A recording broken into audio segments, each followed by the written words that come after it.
آج کتاب محسن بزبان محسن کے صفحہ نمبر 122 سے عنوان کون سے چک پہ پہنچتا نہیں دعویٰ تیرا، وہاں سے آگے کا بیان ہے۔ اور بیان چل رہا تھا حضور غوث اعظم کی عرس مبارک پر، غالباً جب ہم دوبارہ پہنچے اگلے سال تو اس کا بیان چل رہا تھا۔ تو بہرحال آپ کے عرس مبارک پر مختلف ممالک سے آئے لوگ مسجد اور مدرسہ نظامیہ کے صحن میں جگہ جگہ ٹولیوں کی صورت میں بیٹھے ہوئے تھے یا موجود تھے۔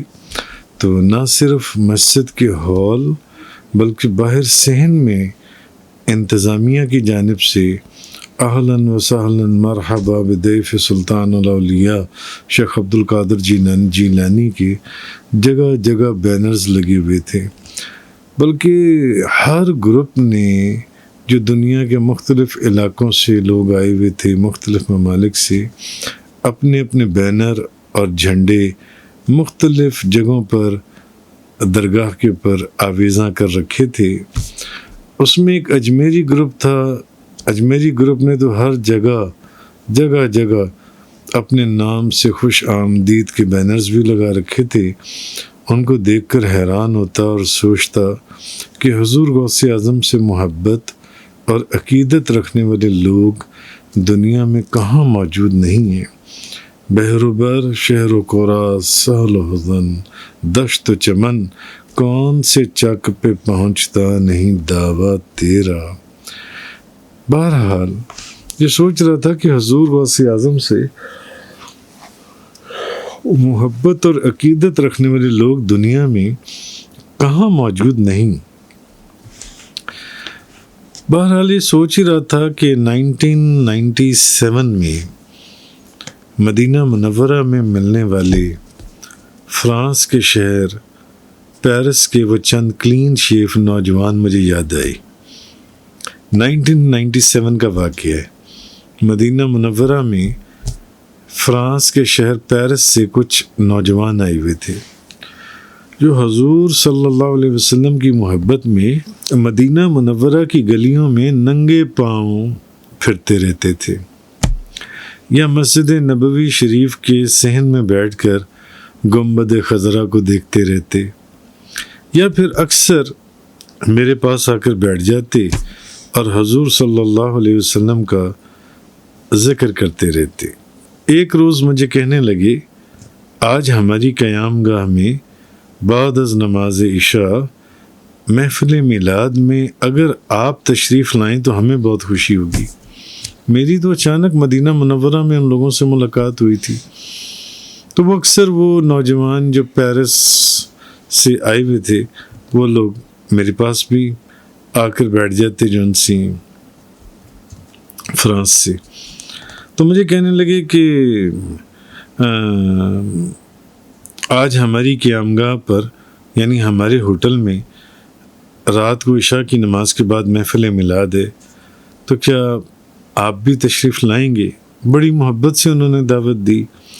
تو ان کی محبت بھری دعوت قبول کرتے ہوئے مسجد نبوی میں عشاء کی نماز ادا کرنے کے بعد بندہ ناچیز ایک اور صاحب احسان نام کے جو میرے ساتھ تھے، بنگالی محلے جب ہم ان کے ہوٹل پہنچے تو وہاں ایک بڑا سا ہال تھا، ہال نما کمرے میں انہوں نے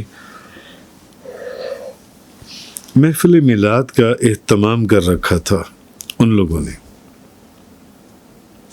نماز عشاء کے بعد بہرحال نعتوں میں بابا جی سرکار کا کلام، میرے پیر و مرشد کا کلام، مشہور نعت اے ترتی نہ ہوندی نہ آسمان ہوندا جے پیدا نہ عرشاں نہ مہمان ہوندا، وہ بھی پڑھا گیا۔ اس کے بعد انہوں نے کیا کیا، وہ جو فرانس پیرس کے جو لڑکے تھے انہوں نے ہال کی تمام لائٹیں بند کر دیں، اندھیرا ہو گیا، اور ایک نوجوان نے قصیدہ بردہ شریف پڑھا اس قدر خوبصورت آواز میں کہ کم و بیش ہر آنکھ سے آنسو جاری تھے. حالانکہ وہ نوجوان لڑکے تھے، کلین شیو، فرانس سے آئے ہوئے تھے، مگر اتنا خوبصورت قصیدہ بردہ تو میں نے کبھی آج تک شاید میں نے کسی کی زبان سے نہیں سنا. اتنی خوبصورت طرز اور آواز کے اندر، یہاں تک کہ دل و دماغ اس نوجوان کی آواز کے سحر میں درد دل لیے حضور صلی اللہ علیہ وسلم کے جلووں میں گم ہو گئے جب وہ قصیدہ بردہ پڑھ رہا تھا. محفل کے اختتام پر دعا کے بعد معلوم نہیں مجھے کیا ہوا کہ نہ چاہتے ہوئے بھی، کیونکہ اب دعا کے بعد انہوں نے لنگر لگانا تھا، دسترخوان بچھانے وہ کرنا چاہ رہے تھے، بلکہ شروع کر دیے تھے، مگر معلوم نہیں مجھے کیا ہوا کہ میں ایک دم اٹھا اور ان لوگوں کی لاکھ منت سماجت کے باوجود وہ مجھے کہہ رہی ہیں کہ آپ لنگر شریف کھائے بغیر نہیں جا سکتے، آپ لنگر شریف کھائے بغیر نہ جائیں. مگر میں نے ان سے معذرت کی، معلوم نہیں کون سی طاقت تھی جس نے مجھے اٹھا کر کھڑا کر دیا کہ بھئی اٹھو. میرے ساتھ وہ شخص بھی جو دوسرا تھا وہ بھی، ہم دونوں وہاں سے اٹھے اور ہم اپنے ہوٹل کی طرف روانہ ہو گئے. اچھا، اب بھوک بھی زوروں پر تھی.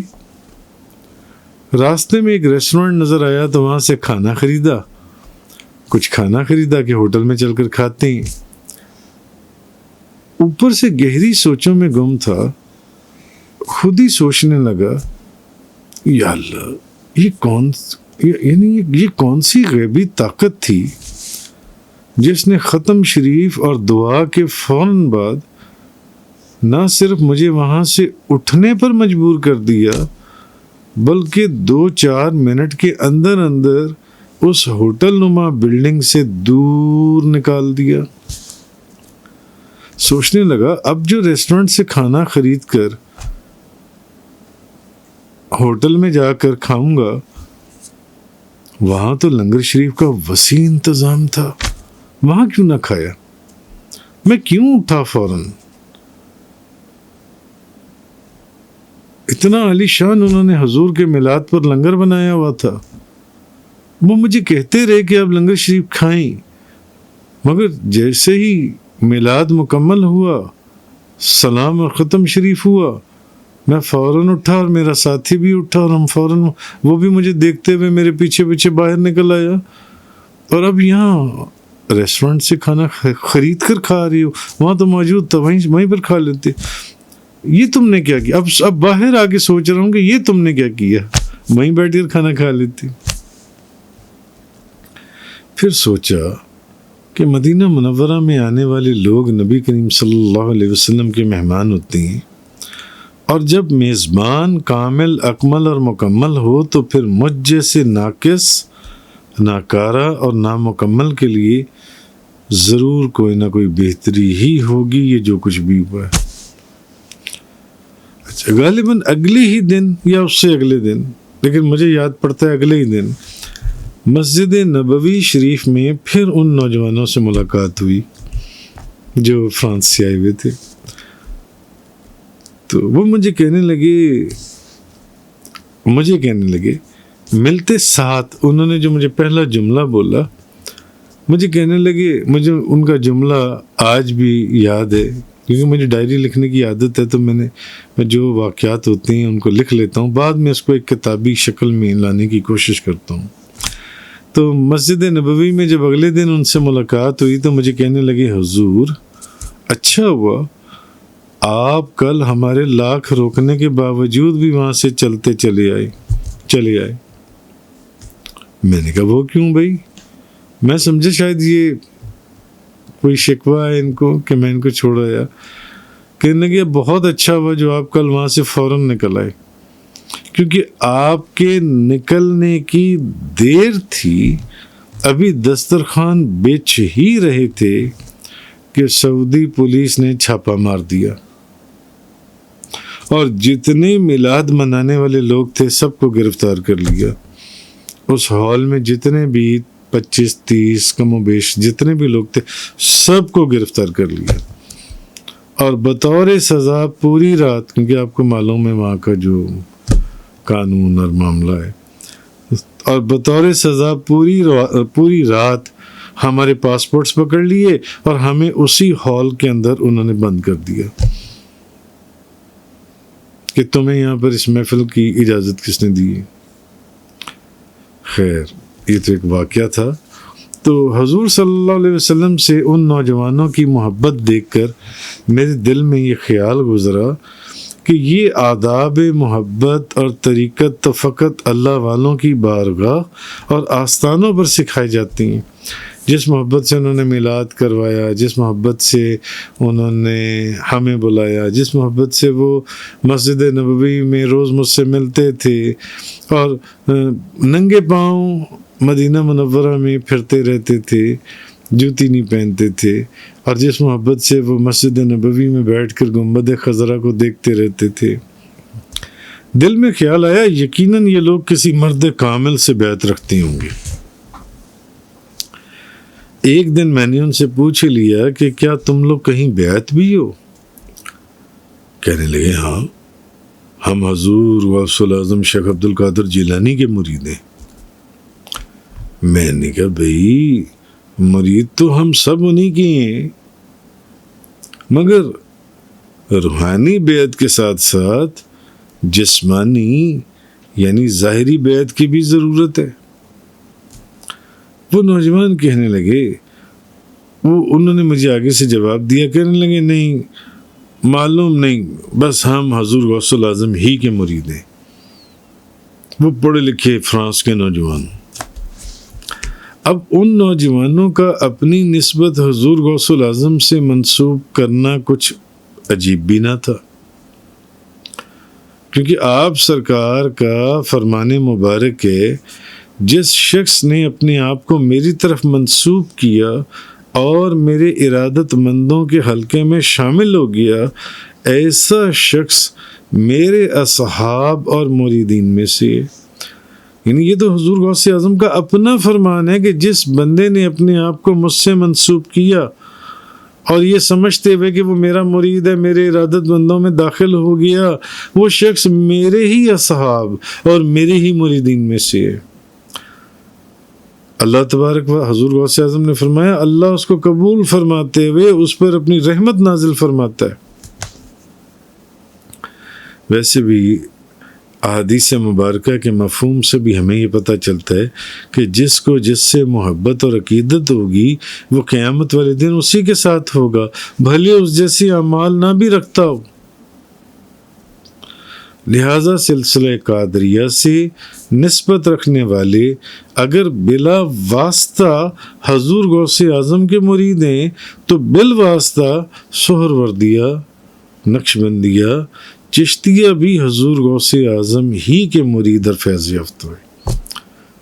بھلے وہ چشتی ہیں، وہ سہروردی ہیں، وہ نقشبندی ہیں، سب حضور غوث اعظم ہی کے مرید اور فیض یافتہ ہیں. مثلا شہنشاہ چشت اہل بہشت سلطان الہند خواجہ غریب نواز معین الدین چشتی اجمیری، آپ نے جب کئی 100 میل دور خراسان کے ریگستان میں حضور غوث اعظم کا فرمان علی شان قدمی حاضی علی رکبت کل ولی اللہ سنا کہ میرا یہ قدم ہر غوث کتب ابدال قلندر کی گردن پر ہے، تو خواجہ سلطان الہند معین الدین چشتی اجمیری نے اپنی گردن جھکاتے ہوئے فرمایا بلکہ میری سر کی آنکھوں پر، ان کی پلکوں کے اوپر.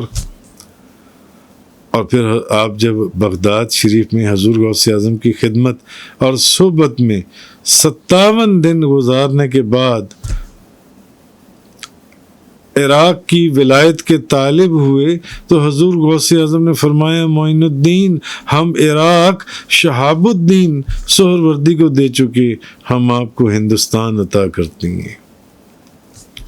اسی طرح نقشبندیوں کے بادشاہ لے لیں، شہنشاہ نقشبند خواجہ بہاؤالدین بخاری رضی اللہ تعالیٰ عنہ کے متعلق صفحہ نمبر 62 کے پر پہلے بھی یہ بات گزر چکی ہے کہ نہ صرف وہ حضور غوث اعظم کی توجہ سے فیض یاب ہوئے، بلکہ اپنے قلب اطہر پر آپ ہی کی بارگاہ سے اس میں ذات ثبت کروانے کے ساتھ ساتھ نقش بند کا لقب بھی پایا خواجہ بہاؤالدین نقشبند نے۔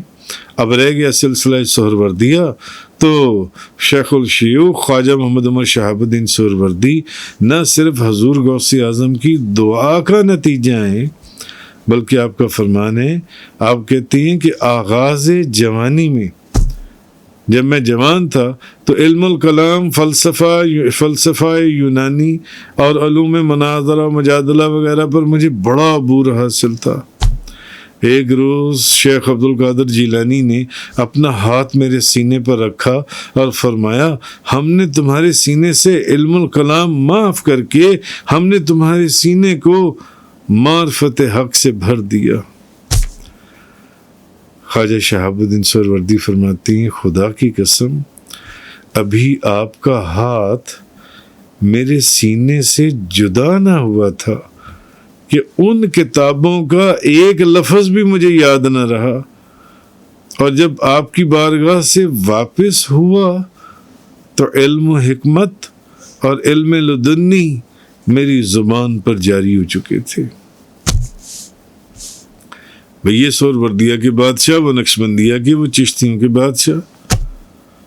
اب جب اصل چاروں بڑے سلاسل میں غوث اعظم شیخ عبد القادر جیلانی کا فیض گردش کر رہا ہے تو ضمنی سلسلوں کا کیا کہنا؟